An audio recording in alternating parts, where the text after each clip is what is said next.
शेतकरी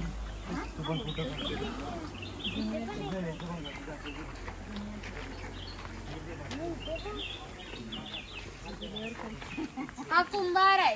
गावातील मातीच्या संबंधित सर्व कामे हा कुंभार करीत असे.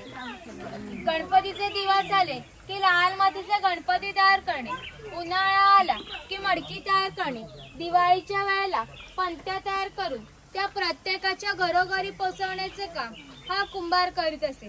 तसेच जर एखाद्याचे घर बांधायचे असेल तर तो त्या घरी जाऊन कौल तयार करून देत असे. हे जे सफेद रंगाचे मडके दिसते ते माडी काढण्याचे मडके. कोकणात नारळाची झाडे मोठ्या प्रमाणात असतात. त्यांना नारळ येण्यापूर्वी पोळ येते, तिला आडवा काप दिला जातो. बाजूने विशिष्ट प्रकारचा झाडपाला लावतो. तो झाडपाला आतील माडी शोषून घेतो व थेंब थेंब गाणारी माडी हे मडके वरचे वर लावून त्यात साठवली जाते. काळाच्या ओघात 12 बलुतेदारांचे व्यवसाय नष्ट झाले, पण माडी काढण्याचे व्यवसाय अजूनही व्यवस्थित चालू आहे.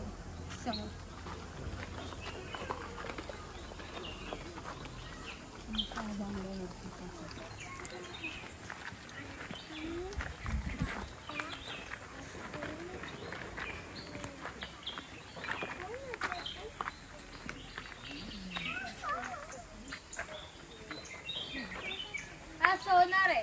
सोनार हा गावातील एक महत्त्वाचा घटक होता. गावातील महिलांना लागणारे दागिने व विविध देवतांना लागणारे दागिने बनवून देण्याचे काम सोनाराचे असे. त्यांच्या या अप्रतिम कलाकुसरीमुळे यांच्या दागिन्यांना जगभर अशी मागणी होती. तसेच नवरात्र व शिमगा अशा अन्य वेळी ग्रामदेवतेला दागिने घालण्याचा मान हा सोनाराचा असे.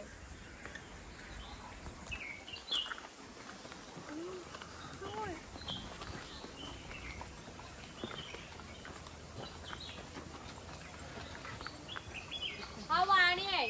चौल, राजापूर, दाभोळ या कोकणातील बंदरांना 5000 वर्षांपूर्वीचा इतिहास आहे. या बंदरामधून भारतीय व्यापाऱ्यांनी जगाशी व्यापार केला. इथून निर्यात होणाऱ्या वस्तूंमध्ये हस्तकौशल्याच्या वस्तू, तलम कापड, हस्तिदंत वस्तू, हिरे, माणिक, शंख, शिंपले, मोती, मसाले इत्यादींची निर्यात हा वाणी करत असे. त्यामुळे संपूर्ण जगातून भारताला सोने येत असे. म्हणजे भारताने जे सुवर्ण गंडवले त्याची प्रवेशद्वार ही कोकणाची बंदरे होती.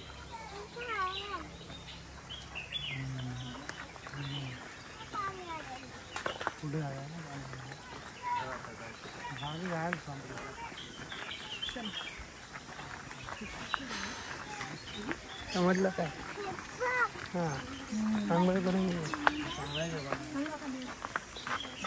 हा सुतार आहे.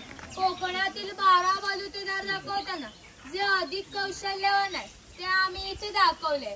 त्यातील हा सुतार आहे. सुताराचे खरे काम शेतकऱ्याला लागणारी लाकडी अवजारे बनवून देणे. हा सावंतवाडीचा सुतार आहे. सावंतवाडीतील लोकांचे लाकडावरील कोरीव काम हे जगप्रसिद्ध आहे. त्यांच्या हस्तकौशल्याच्या वस्तू तुम्हाला आमच्या हस्तकला विक्री केंद्रात पाहायला मिळतील. इकडे दरवर्षी दाखवला अस्वलाचा खेळ करताना, तिकडे गारुडीने सापाचा खेळ करताना दाखवलाय.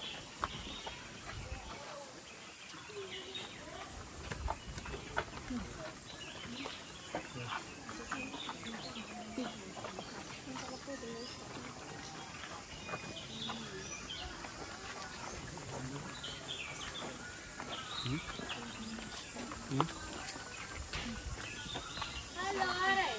ज्याप्रमाणे शेतकऱ्याला लागणारी लाकडी अवजारे बनवून देण्याचे काम सुतार करीत असे, त्याचप्रमाणे त्याला लागणारी लोखंडी अवजारे बनवून देण्याचे काम हा लोहार करीत असे. उदाहरणार्थ कोयटा, कुऱ्हाड, नागराचा फाळ इत्यादी. 500 वर्षांपूर्वीची कोकणाची राजकीय परिस्थिती अस्थिर होती. बरेच लोक सैन्यात होते.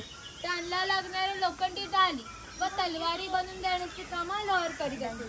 याचे वैशिष्ट्य म्हणजे कोकणातील मराठा खोत यांच्याकडे काहीशा वर्षांपूर्वीच्या तलवारी आहेत. त्यांना अजूनही गौण झाली नाही. दर दसऱ्याला त्यांची पूजा केली जाते.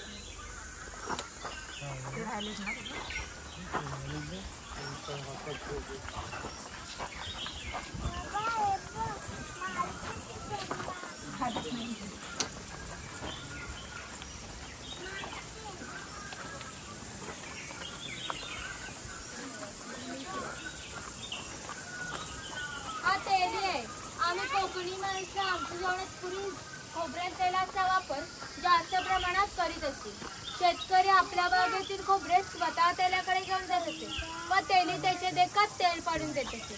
हा तेलाचा गाणा आहे, याला खुंट असे म्हणतात. यात सुके खोबरे घातले जाते.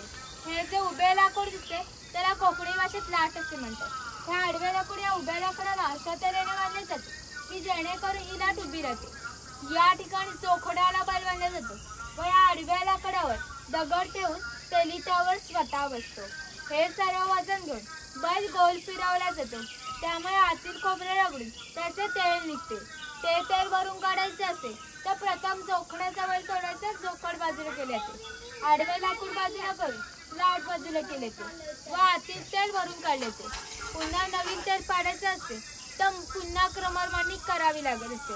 म्हणजे तेलाला पूर्वी 5 ते 1.5 पसा तेल पाडण्यासाठी 1-1.5 तास मेहनत घ्यावी लागत असे. यावरून लक्षात येते की पूर्वीचं जीवन किती कष्टमय होते. माझ्या इन्कमिंग मध्ये आहे ना फोल्डर, त्याच्यात बघा माझ्या इन्कमिंग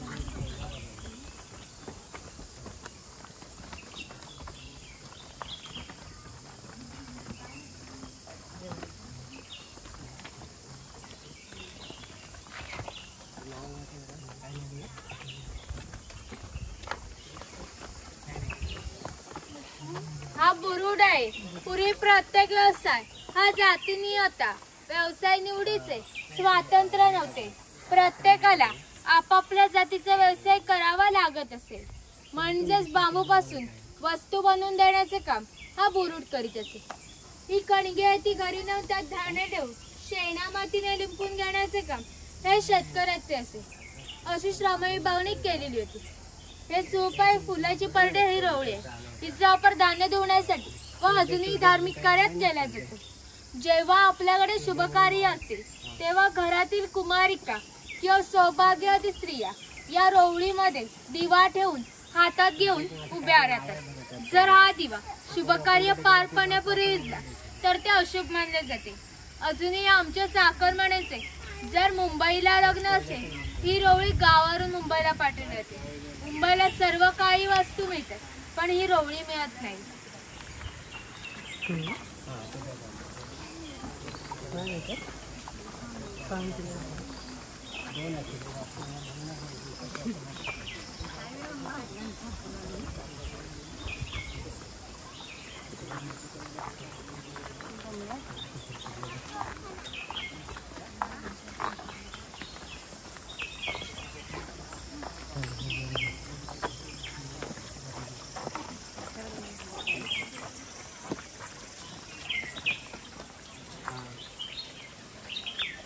स्वयंपाकघर आहे. प्रत्येक समाजाची स्वतंत्र अशी खाद्य संस्कृती असते. कोणत्याही 2 समाजाची खाद्य संस्कृती समान नव्हती. म्हणजे कोकणी माणसाची चविष्ट अशी खाद्य संस्कृती. आम्ही कोकणी माणसं आमच्या जेवणात भात व मासे मोठ्या प्रमाणात खातो. कोकणात येऊन माशाची आमटी, उकडीचे मोदक, भाजणीचे वडे न खाणे म्हणजे कोकण नंदवल्यासारखे. पूर्वी घरामध्ये दगडमातीच्या वस्तू असतात. हे जे जातणीसारखे दिसते तिला गिराड असे म्हणतात. जातणीमध्ये धान्य दळून निघते. गिरडामध्ये भात घातले जाते तेव्हा अख्खा तांदूळ बाहेर निघतो. तो कोंडा बाजूला होतो. हे मोदक पात्र आहे. कोकणी पूर्वीचा कोकणी कुकर. याखाली पाणी ठेवले जाते. त्यावरही चाळण ठेवून केळीचे पान ठेवून मोदक ठेवले जातात व हे झाकण लावून घेऊन ते चुलीवर ठेवले जाते. त्यामुळे आतील मोदक हे शिजून निघायचे. हे पुरण यंत्र आहे. यामध्ये डाळ घातली जाते व हे रड उलटसुलट फिरवले जातात जेणेकरून आतील डाळ वाटून त्याच्या गोड पुरणपोळ्या केल्या जातात. हे शेवयाचे लाकडी पार्ट आहे. ते शेवयाचे लोखंडी पार्ट आहे. हा टिफिन बॉक्स आहे. वरती पाण्याचा तांबे, खाली 3 डबे, दोन्ही बाजूने 2 चमचे, दोन्ही बाजूने लॉक केले. बाजूला चहाची किटली दाखवली. ही दगडी उकळ आहे. त्यामध्ये पुढे भाताचे पोहे काढले जात असत. म्हणजे आपल्याकडे जो भात असतो तो रात्री पाण्यात भिजत ठेवला जातो. सकाळी त्यातील पाणी काढून तो पोह्याच्या खापरावर भाजला जातो व या उखळीमध्ये मुसळाच्या साहाय्याने काढले जाते. त्याचे पोहे तयार होतात. यावरून लक्षात येते की पूर्वीचे जीवन किती कष्टमय होते आणि हजारो वर्षे याच पद्धतीने जगले गेले. इकडे काही जुन्या काळातील भांडी दाखवली. लाकडी चमच्यांचे प्रकार दाखवले ते पाहू शकता. इकडे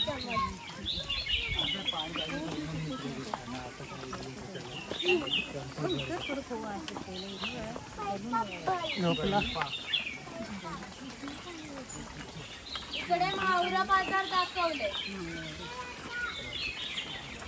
मावरा म्हणजे काय तुझ्या न्यायला मावरा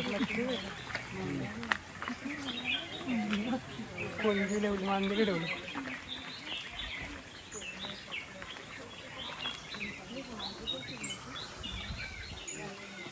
अजून वर आहे. हा कासार आहे. मगाशी सांगितल्याप्रमाणे 12 बलुतेदार लोकांच्या घरोघरी जाऊन सेवा पुरवत असे. त्याचप्रमाणे हा कासार या मुलीच्या घरी आला. हे त्या मुलीचे घर आहे. पूर्वी कोकणामध्ये मुलींची लग्ने वयाच्या 8व्या त्या 10व्या वर्षी होत असे. तोपर्यंत हा कासार या मुलीला बांगड्या भरण्याचा कोणताही मोबदला घेत नसे.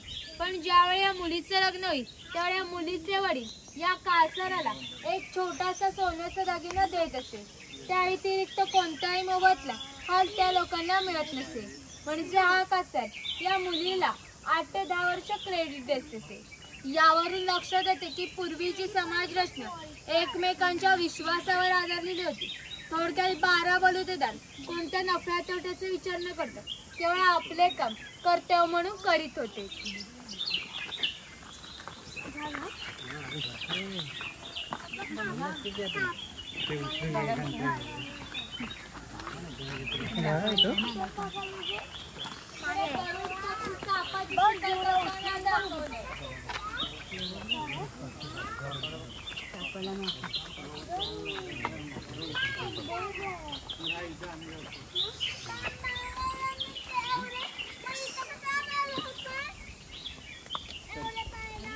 काय बोलते ही?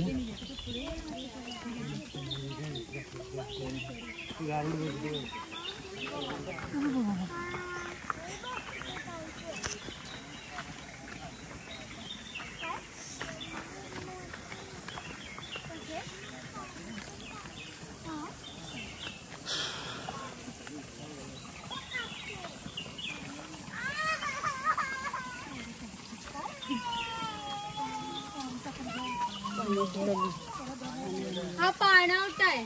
पूर्वी प्रत्येक गावात भरपूर मोठे जंगल होते. त्यामुळे पाणी मोठ्या प्रमाणात उपलब्ध असे. ज्या ठिकाणी उंच गावात 12माही पाणी असे तेथे धरण बांधून प्रत्येकाच्या घरोघरी पाणी पाठवण्यात जात असे. या पाण्याच्या नारळी पोफळीच्या बागा व उन्हाळी भातशेती होत असते. उन्हाळी भातशेतीला पाणी भरपूर लागत असे. तेवढे पाणी प्रत्येक गावात उपलब्ध असे. ग्रामदेवतेनंतर पाणवठा असे एकमेव ठिकाण होते की ज्या ठिकाणी सगळ्या गाव एकत्र येत असे. लहान मुले मासेमारी किंवा आंघोळीसाठी येत असत. स्त्रिया कपडे धुण्यासाठी किंवा पाणी भरण्यासाठी येत असत. गुराख्यांसारखे व्यवसाय गुरांना पाणी पाजण्यासाठी येत असत. थोडक्यात ग्रामीण जीवनाचे मध्यवर्ती केंद्र हा आमचा पाणवठा होता. वरती खवले मांजर दाखवले.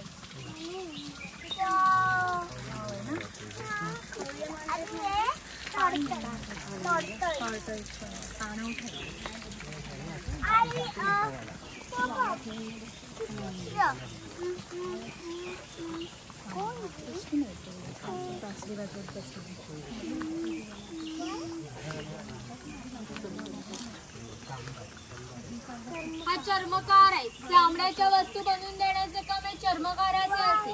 आणि त्याच्या जोडीला आम्ही आणखीन एक प्रसंग सांगतो की जो 500 वर्षांपूर्वी घडला. इथून 80 किलोमीटर अंतरावर मार्लेश्वर नावाचे देवस्थान आहे. एका पर्वतात एक मोठी गुहा आहे. त्या गुहेमध्ये शंकराची पिंड आहे. आणखीन वैशिष्ट्य म्हणजे त्या गुहेमध्ये अजूनही जिवंत साप आहे. पूर्वी मार्लेश्वर देव एका गावात राहत होते. त्यातील लोक हे वाईट मार्गाने वागू लागले. त्यामुळे शंकराचे पावित्र्य कमी होऊ लागले. शंकराला मान्य होणे ते शक्य नव्हते. शंकराने गाव सोडून जाण्याचा निर्णय घेतला. मकर संक्रांतीच्या आदल्या रात्री तो गावाबाहेर पडला. गावाबाहेर या चर्मकाराचे घर होते. चर्मकार गरीब पण श्रद्धाळू नीतिवान होता. शंकराने कोणत्या जातीपातीचा विचार न करता या चर्मकाराला मशाल दाखवण्यास विनंती केली. चर्मकाराने सुद्धा अतिथी देव भाव समजून मशाल दाखवण्यास सुरुवात केली. शंकराने आज ज्या ठिकाणी मार्लेश्वर आहे त्या ठिकाणी गेल्यावर आपले खरे रूप प्रकट केले व या चर्मकार्याला दर्शन दिले व त्याला सांगितले की यापुढे मी याच ठिकाणी राहणार। या गोष्टीला जवळजवळ 500 वर्षे होऊन गेली, पण शंकराच्या मूळ गावातून दरवर्षी संक्रांतीला पालखी बाहेर पडते। तिला मशाल दाखवण्याचे आजचे काम चर्मकाराचा वंशच करतो। म्हणजे मार्लेश्वर असे देवस्थान आहे की तिथे कोणता जातीभेद मानला जात नाही। तुम्ही जर श्रद्धाळू असाल तर तो तुम्हाला नक्कीच पाळेल। पुढे आम्ही मार्लेश्वरची प्रतिकृती तयार केली ती तुम्ही पाहू शकता।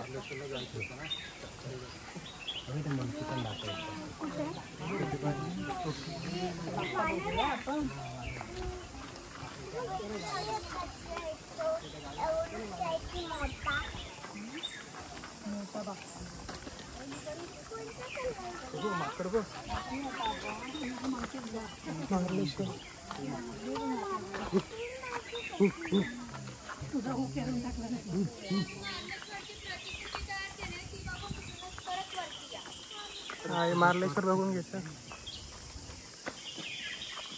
काय ग? पुढे मार्लेश्वरची प्रतिकृती बघून तयार केली ती बघून तिथूनच परत वरती या।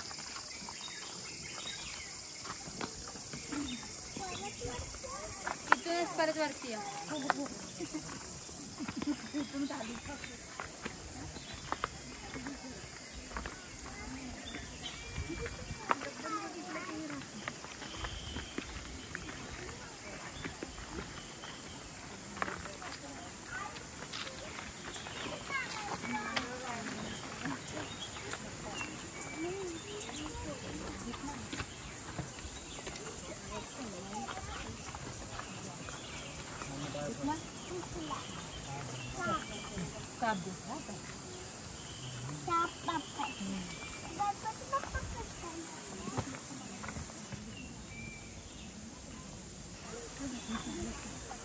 मार्लेश्वरला आलो बाबा।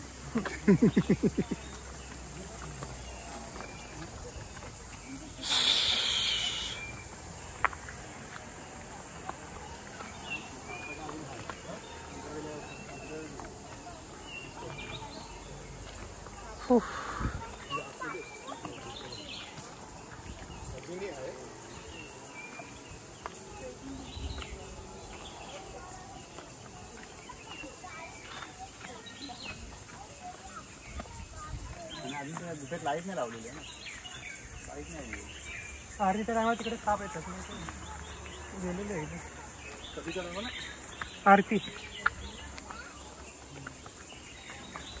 हा धनगर आहे। धनगर या मराठी शब्दाचा अर्थ ज्याच्याकडे भरपूर धन आहे। पूर्वी हा धनगर समाज इतक्या दुर्गम ठिकाणी राहत असे की तिथून त्याचा पहिला बसता 10 ते 12 किलोमीटर अंतरावर असे। हे लोक ज्यावेळी गावात येत असे त्यावेळी पायात चामड्याची आणि हातात घुंगराची काठी, खांद्यावर फटकी घुंगरू या वेशभूषेत येत असत। असे असले तरी प्रत्येक धनगर 100 ते 125 गायी व 5 ते 25 म्हशींचा मालक असे। प्रत्येक गायी म्हशीची किंमत 8 ते 10 हजार असे। जर आज सर्वांची विक्री करायची म्हटली तर त्याची किंमत काही लाखात जात असे। एवढ्या धनसंपत्तीचा मालक हा धनगर होता। कोकणी माणसांची राहणीमान साधी असल्यामुळे यांची राहणी देखील साधी होती। ती बकरीची गोटी आहे। जंगली श्वापदापासून संरक्षण होण्यासाठी ती अशी उंचावली आहे। तिच्या आतमध्ये 2 बांबूंमध्ये फट आहे, कारण त्यांनी केलेला मैला त्यातून बाहेर पडत असतो।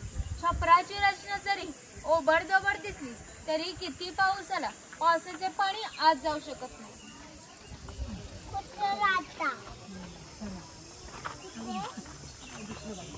हॅलो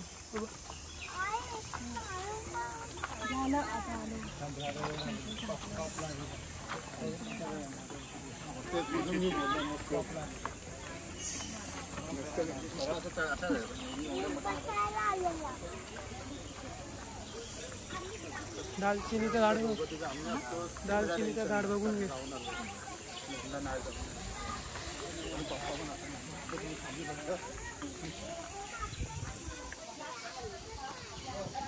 खैराचे झाड आहे।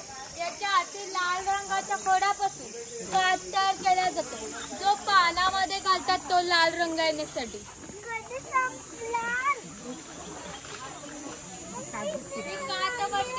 हे जे खैराचे झाड आहे छोटे छोटे तुकडे केले जातात.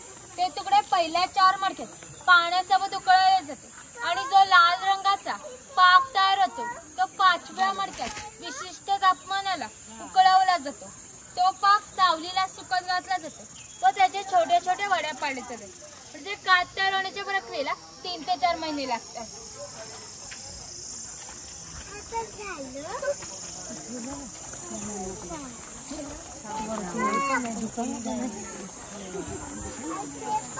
मचाणे ही अशा प्रकारची मचाणे प्रमुख बंदरे व खिंडीच्या फार मोठ्या भूप्रदेशावर लक्ष ठेवण्यासाठी उभारले असतात. या मचाण्यात सुमारे 10 ते 12 किलोमीटरचा भूप्रदेश दिसतो. समोरील कवी केशव सुतांचे मालगुण गाव, गणपतीपुळ्याचा निळाशार समुद्र, पूर्वेकडील हिरवेगार जंगल दिसते. जाणाऱ्यासाठी एका वेळी 3च व्यक्तींनी जा स्वतःच्या जबाबदारीचा चप्पल काढून जा शूज चालतात. इकडे काही मुखवट्यांचे प्रकार दाखवले ते खाली फोटोच काढले चालू शकतात. शॉप मध्ये काही खरेदी करणार करू शकतात. खाद्यपदार्थ आहेत, मसाले, खेळणी वगैरे खेळायचं घेऊ शकता. तिकडे वेगळे गाईड असते. नमस्कार, येथे गाईड